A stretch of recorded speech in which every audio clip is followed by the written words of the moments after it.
What makes a hero so unique is you feel their experience, and it becomes part of your blood as well as theirs. In the shared experiences that people go through in life or death, it's the feeling. It's not just the life-saving act. And that's something that we all need to learn to embrace in ourselves. The question of the day is, what is a hero? What makes a hero? A hero is somebody who comes to the aid of another without somebody asking them or telling them to do something. In my opinion, teachers are heroes and first responders are heroes. Someone who is willing to stand out regardless of what the outcome is for the greater good. Saving lives, someone's life on the spur of the moment. Those are all heroes to me. How do you feel like you can be a hero? And how do you help somebody, support somebody who has been through the emotional aspect of saving a life? Hi, I'm Julie Taylor. Thank you to our frontline heroes over the last several months. Healthcare workers, first responders, and people staying at home. Hi, I'm Josh Howes. Over the next 3 days, we'll be celebrating several individuals and sharing their stories. There are 10 award categories, and today we present the awardees in the areas of marine rescue, wilderness rescue, and transportation safety. Be sure to watch this website and check your email. That's where the stories will be, and you'll be able to share them with your friends and family across the state. We really appreciate you taking the time to watch today. And now we're going to turn over to our presenting sponsor, ConocoPhillips of Alaska. Good morning. I'm Joe Marushak, president of ConocoPhillips Alaska. Do you know where your exits are? Mine are out this door, and then there's 2 stairwells that will get me down into the common area at the ConocoPhillips building. Yours may be down the hall and out the front door. Please take a moment and recognize the exits you would need to use in case of a fire or other disaster. Today, we're here to honor everyday heroes who performed extraordinary acts with kindness, compassion, and composure. ConocoPhillips is a longtime friend and committed sponsor of the Red Cross of Alaska and the presenting sponsor of the Real Heroes Award. This is an inspirational, uplifting tradition we're proud to be part of. At ConocoPhillips, our team's focus is always on conducting operations in a safe, mindful way with the highest regard for the health and safety of our workforce and our communities. And I can't think of a better partner in safety and community than the Red Cross. Now let's get back to our program. Well, good day. This is Tanguy Lebrecht, CEO of the American Red Cross of Alaska. These are extraordinary times, unprecedented, unmatched, and unrivaled. We have never in recent memory seen a time like the times we're living in today. Heads down and delivering our mission in new and innovative ways, the Red Cross continues to help families and provide hope and comfort to all those we serve during their times of need. Since 1917, when the American Red Cross began serving in Alaska, we have been entrusted with helping prevent and alleviate suffering. From the Red Cross support of those who served in World War II to the Good Friday earthquake in 1964, or even the more recent earthquakes and wildfires, we have been ready to serve all Alaskans. This is only made possible by our passionate staff, the generosity of our donors, and our ability to quickly mobilize a talented, dedicated, statewide volunteer workforce. They are all heroes to me. The heroes you'll hear about over the next few days are ordinary Alaskans who've acted in extraordinary ways under very challenging circumstances. Their actions echo the words of our founder, Clara Barton. You must never so much think as whether you like it or not, whether it is bearable or not. You must never think of anything except the need and how to meet it. Now, let's hear from one of our longest serving board members, Lynn Johnson from Dallenbach. Good to see you, Tanguy. It's always a pleasure, as you know. Why do you want to sponsor this marine rescue? Why have you done that for so many years? That's like your award. I have been a recreational boater for many years. Boating is a big deal in Alaska, both commercially and recreationally, and I participated in that. And it's a good deal. Awesome. And what do you think about this year's story? I think it's pretty interesting. It kind of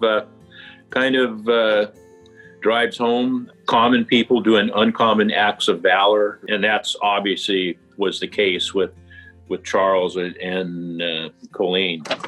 I would like to add that we at Dallenbach, and myself in particular, are very honored to present the Marine Rescue Award for 2020 to Chuck and Colleen for what they did in the rescue in Ketchikan. Thank you.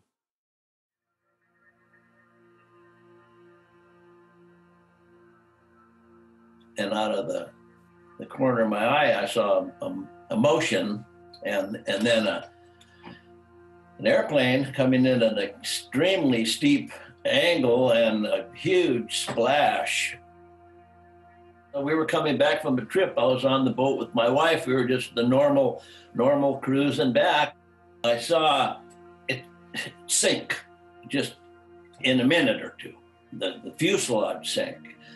And then I jumped in my skiff, and I was low, and there was a reef just on the outside of it. It crashed just on the inside, so I couldn't really see much until I got up to the reef and went around the corner, and there was people bobbing in the water.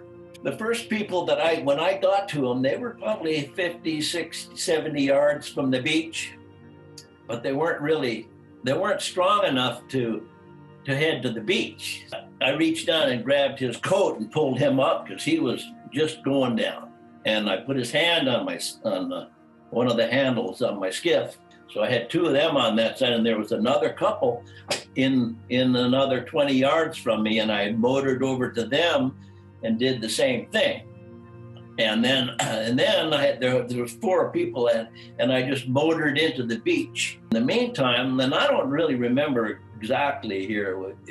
I know I got those people to the beach, and I think by the time I did, the other people that were there weren't in as bad a shape, and they had made it to the beach themselves. Called the Coast Guard with my hand held, and told them that we had 10 people on the beach. And the pilot, he heard me, and he said, well, we had 11. And he said one of them didn't make it out. I didn't realize that there was a collision until it was all done, and I went back to my boat, and there was another airplane all the way on the other side. I had no idea there was a collision, you know. The last couple to leave wanted to meet me, and I met them up at a hotel that they were put up at.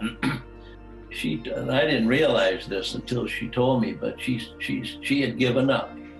She had given up in the water, and was telling her husband to leave, go to the beach, because she couldn't make it. And that was the next one that I picked up. Yeah, it was an emotional meeting.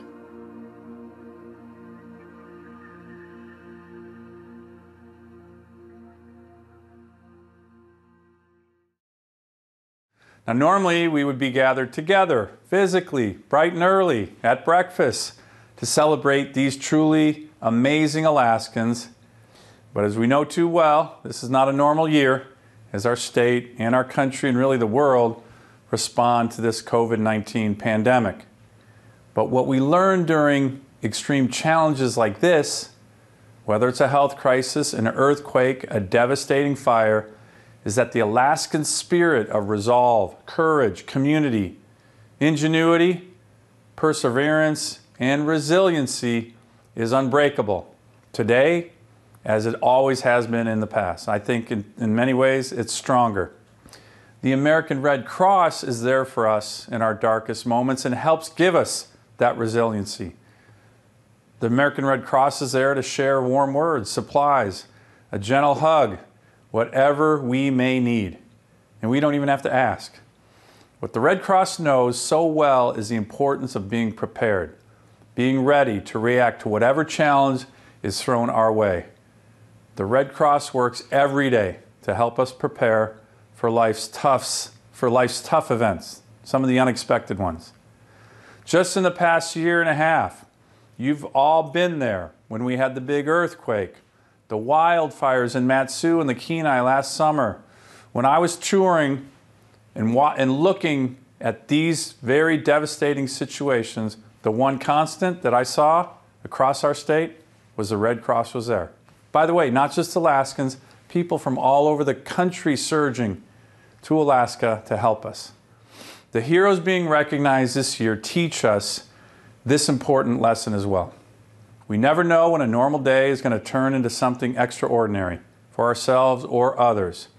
These stories show us the very best of humanity and highlight some incredible people who call Alaska home. So congratulations to all the heroes being recognized this year. Thank you for everything you have done and will continue to do to service others in our community. Hello, my name is Chantel Walsh. I am a managing partner at Petrotechnical Resources of Alaska. PRA began sponsoring at the Red Cross Real Heroes Breakfast 20 years ago. On a very personal level, and unbeknownst to us, that first year's wilderness rescue involved our family. An amazing group of police officers came to the aid of my husband and son on a cold fall night in Bicentennial Park. These very real heroes were acknowledged that year. PRA has been the proud sponsor of the Wilderness Rescue Award ever since. Again, this year, we are pleased to be a part of the Alaska Red Cross Real Heroes event.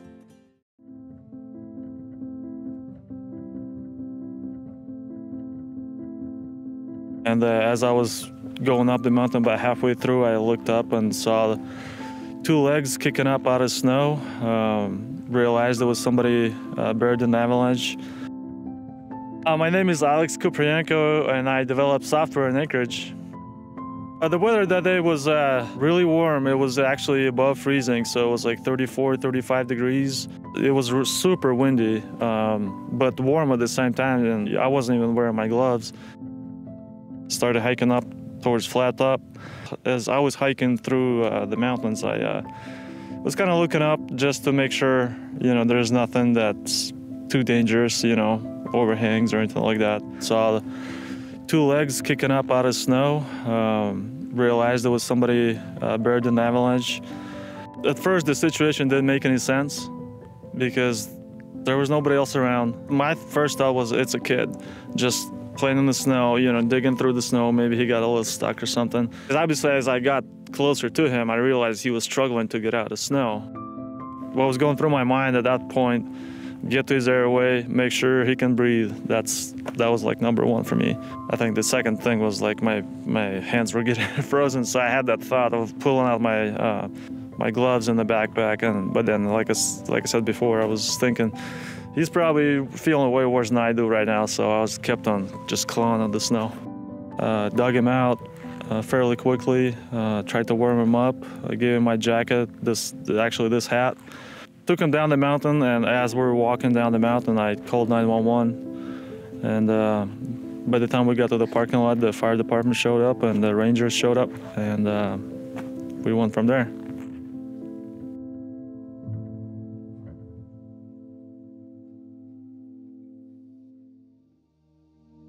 We have been waiting 20 years to have the honor to host an Alaska American Red Cross hero, and here we are. Good day. I am Sandra Vasquez, a Red Cross of Alaska board member since 2011 and a senior vice president at Marshall McMillan Agency here in Anchorage. I am so pleased to be recognizing Seth McMillan for the Transportation Safety Award this year. We at Marshall McMillan have a strong culture of safety in our organization, and we firmly believe in our social responsibility and involvement in our community. On a more personal level, I have a deep respect and admiration for those of you on the Red Cross team here in Alaska. And I feel honored to virtually recognize Seth, who has been dedicating his life to improving the lives of others, donating time and talent and equipment to provide comfort of life-saving assistance at a moment's notice. Seth, you are really a hero, and it is our pleasure to present you with this award.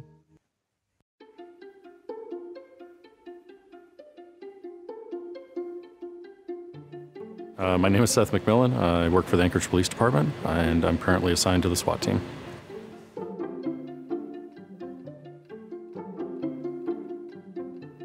The police department's mission is to serve the community, and nowadays being a police officer is more than just showing up to a call for service. I discovered when I got into law enforcement that we were still a little bit behind in some areas, where a lot of the time the police department responds to accidents, to trauma calls, to medical emergencies, and what we do is we say the ambulance will be here in a little bit. Hold on, medics will be here soon. But we're always there first. The difference in losing a life, saving a life is seconds. With my background, I knew that was something that I could help establish or help build. Following a lot of models, because I've never actually had an original idea in my life. I've just stolen from everybody else.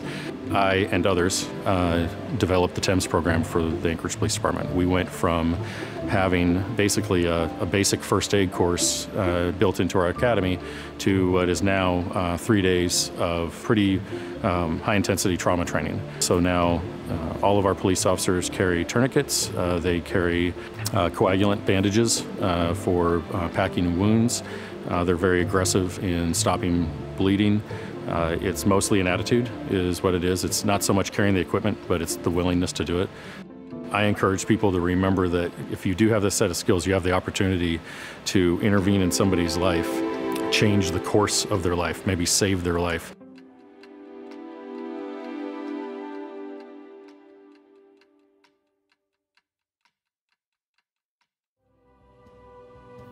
Out on the water, on a hike, or wherever in Alaska you might be, emergencies and disasters happen every day. Thank goodness there are heroes like these out there, keeping people safe and providing all the necessary training. Natural or man-made, disasters don't stop, and neither does the American Red Cross. Your gift will help us respond when disasters and emergencies happen. Thanks to a generous matching gift from the Block Foundation, your gift could be matched up to $25,000. Please make your gift at redcross.org or follow the link below. Thanks for watching. Make sure to tune in tomorrow for 4 more incredible and awe-inspiring stories.